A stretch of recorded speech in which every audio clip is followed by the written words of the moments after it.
यहां मिथिला के कोई बैठे हैं? मिथिलावासी भी हैं हो है? देखिए, मिथिला धरती पर एक अद्भुत स्थान है, अद्भुत।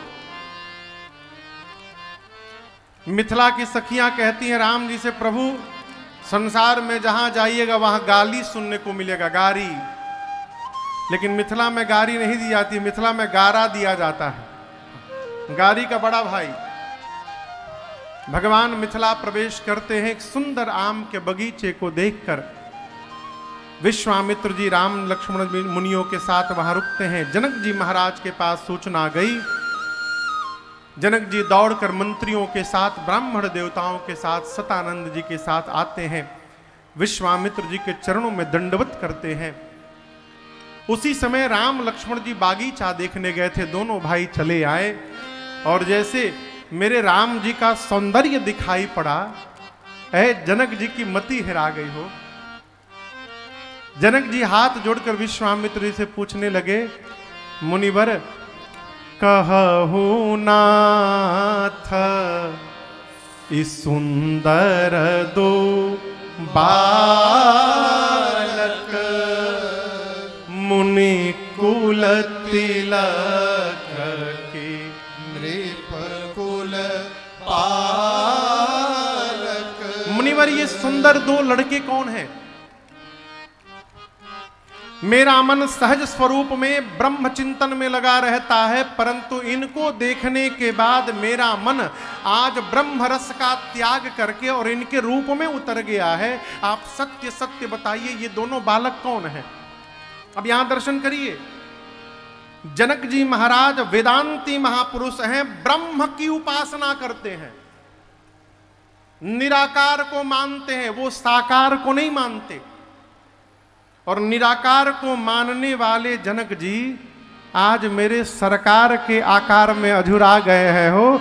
बोले, ये सुंदर बालक दूठे कौन है? आप सत्य सत्य बताइए। विश्वामित्र जी बोले, ये चक्रवर्ती महाराज दशरथ जी के लड़का हैं दोनों, राम लक्ष्मण।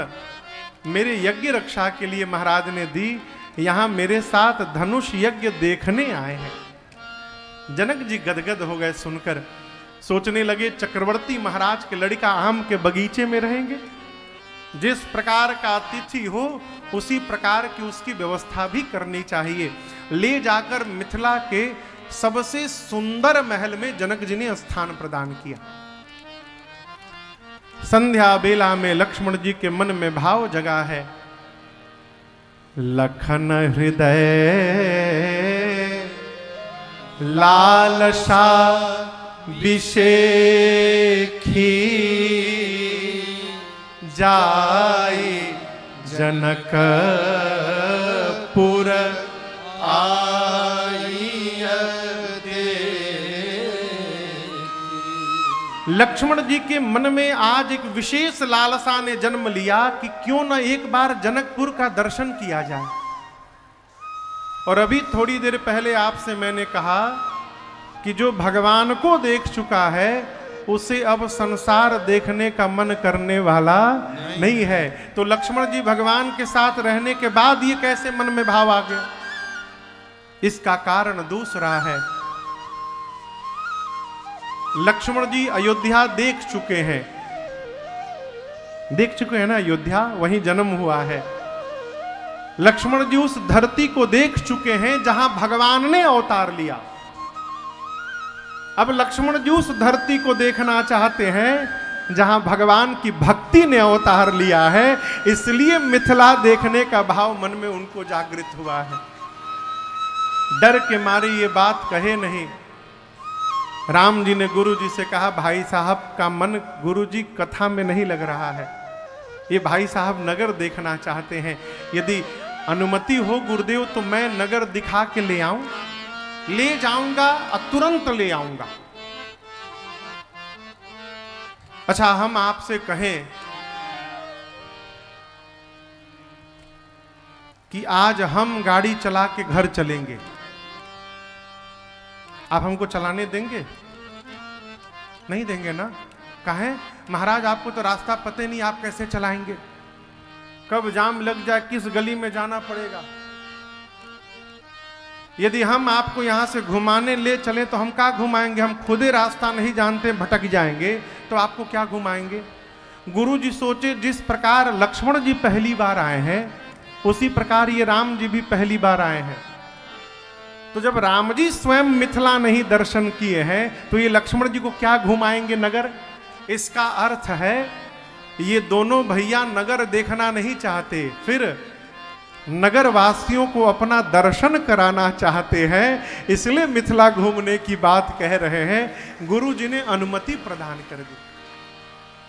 और ये यहां आप विशेष अर्थ समझिए, आज भी नियम है कि गांव में, नगर में किसी मूर्ति की प्राण प्रतिष्ठा होती है तो उसके पहले मूर्ति की नगर परिक्रमा कराई जाती है। क्यों? ऐसी क्या आवश्यकता है कि नगर में घुमाया जाए भगवान को गली गली। भगवान सोचते हैं कि इस नगर में, गांव में कई ऐसे जीव होंगे जिनके पास पांव नहीं होगा, बेचारे जो चल नहीं पाते होंगे। कई ऐसे लोग होंगे जो बीमार होंगे, घर से नहीं निकल पाएंगे। कई ऐसे लोग होंगे जो मर्यादा के कारण नहीं निकल पाते होंगे। यदि मैं मंदिर में बैठ जाऊंगा तो वो मेरे दर्शन से वंचित रह जाएंगे। तो जो घर से नहीं निकल सकते उनको उनके दरवाजे तक जा जाकर भगवान पहले पूरे नगर में दर्शन देते हैं अपना, उसके बाद मंदिर में बैठते हैं। भगवान सोचे कि जनक जी ने मुझे इतने वीवीआईपी घर में रख दिया है कि मिथिलावासी मेरे दर्शन से वंचित रह जाएंगे। उपाय निकाला, वो मेरे पास नहीं आ सकते हैं तो क्या हुआ, राम तो उनके पास जा ही सकता है। इसलिए भगवान ने नगर देखने का विचार मन में लाया। गुरु आज्ञा प्राप्त हुई और दोनों भैया नगर में निकल गए। पूरी मिथिला में सूचना पहुंची, ए जी देखा नगारा भूप सुत आए, देखा नगारा भूप सुत आए, समाचार पुरवासिन पाए, समाचार पुरवासिन पाए, धाए धाम काम सब त्यागी, धाए धाम काम सब त्यागे, मनहु रंक निधि लोटन लागी, मनहु रंक निधि लोटन लागी, मनहु रंक निधि लोटन लागी। जैसे मिथिला वासियों को सूचना प्राप्त हुई कि दोनों भैया नगर में अकेले विचरण कर रहे हैं, गोस्वामी जी कहते हैं मिथिला के जो पुरुष थे घरों से दौड़ पड़े। अब कैसे दौड़े इसका दर्शन करिए। बाबा कहते हैं कि धाए धाम काम सब त्यागी, धाए का मतलब समझते हैं?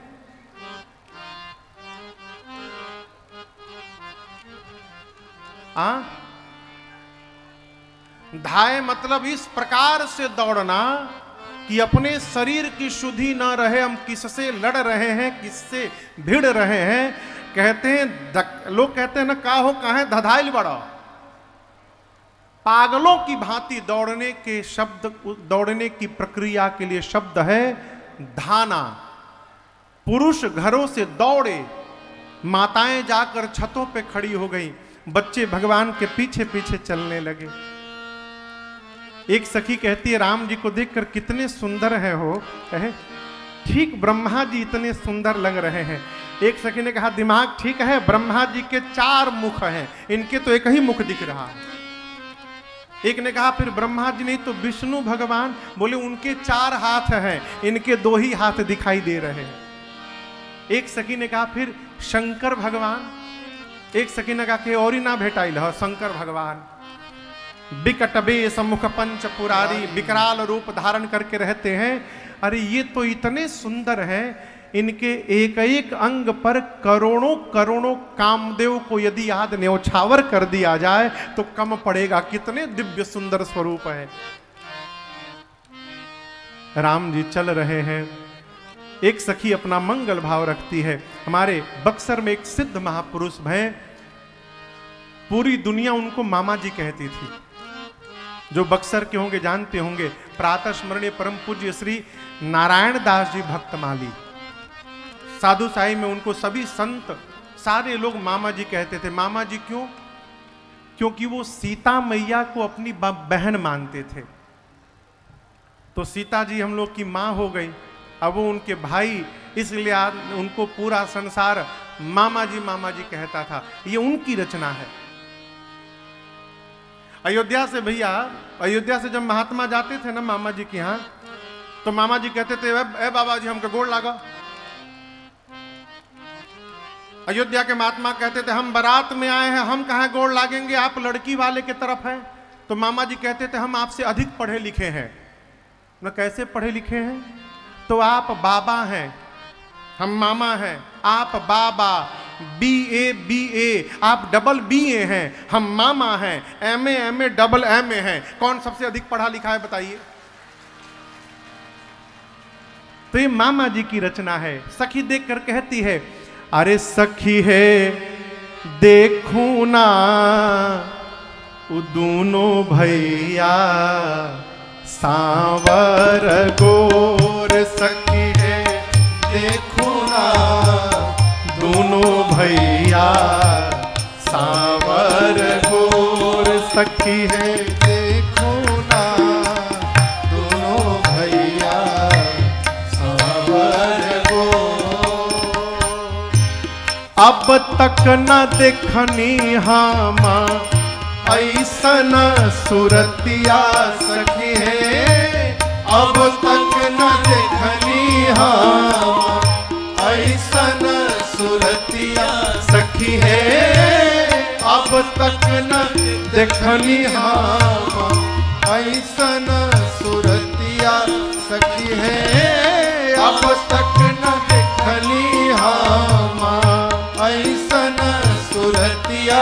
सखी है देखूं ना मनवा नयनवा के चोर। सखी है देखूं ना मनवा नयनवा के चोर। सखी है देखूं ना दोनों भैया सांवर गोर। कोमल कमल के ऐसन गोड़वा के तरौआ। सखी है कोमल कमल के ऐसन गोड़वा के तरौआ। सखी है कोमल कमल के ऐसन गोड़वा के तरौआ। सखी है कोमल कमल के ऐसन गोड़वा के तरौआ। सखी है देखूं ना रहिया के धरतिया कठोर। सखी है देखूं ना रहिया के धरतिया कठोर। सखी है देखूं ना दोनों भैया सांवर गोर।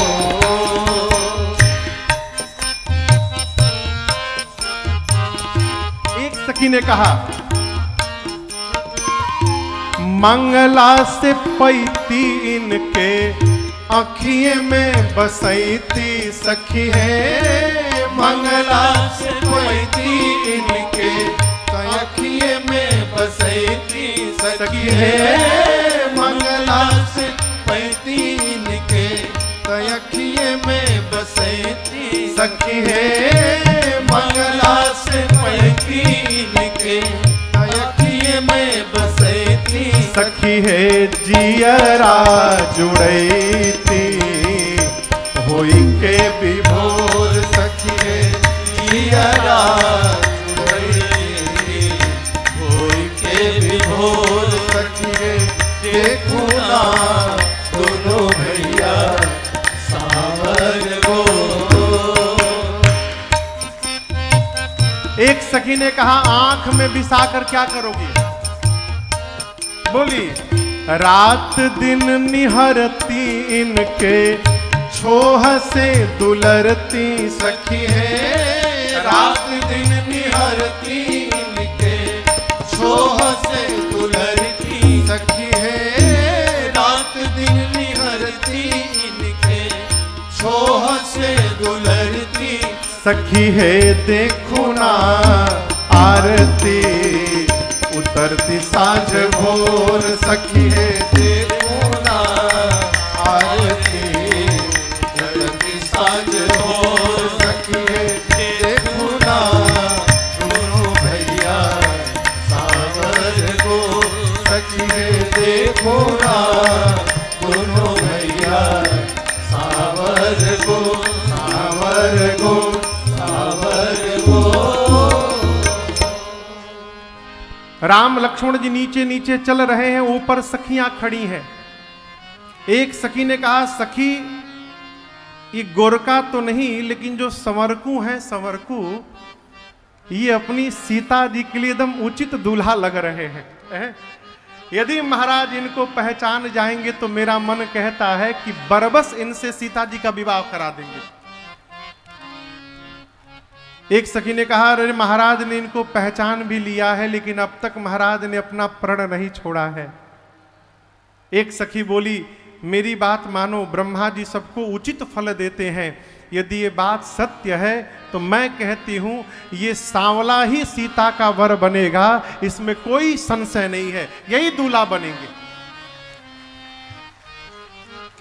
जैसे आप लोग सुनकर प्रसन्न हो गए, उसी तरह उसमें एक सखी भी ताली बजा के नाचने लगी। सखियां पूछी तुम क्यों नाचने लगी? कहती मैं ये सोच के नाच रही हूं यदि सीता जी से इनका विवाह हो गया और उसके बाद जब जब ये विदाई कराने सीता जी के लिए मिथिला आएंगे, हम लोगों को उतनी बार इनका दर्शन प्राप्त होता रहेगा, अब इससे अधिक सौभाग्य नहीं हो सकता। उसी में एक संशय करने वाली सखी थी। संशय समझते हैं ना? भगवान हर ग्रुप में एक दो आदमी ऐसा बना के रखते हैं जिसका काम ही है डाउट करना। उस सखी ने कहा अरे विवाह होगा तब ना जब ये धनुष तोड़ेंगे, देखने में इतने छोटे दिखाई दे रहे, इनसे धनुष हिलेगा भी? अरे बोली है एक सखी राम को देख कर रच दिए हैं विधाता ने जोड़ी सुघर रच दिए हैं विधाता ने जोड़ी सुघर, पर ये धनुष कैसे तोड़ेंगे हैं बारे कुंवर। कितने छोटे हैं, धनुष हिलेगा भी?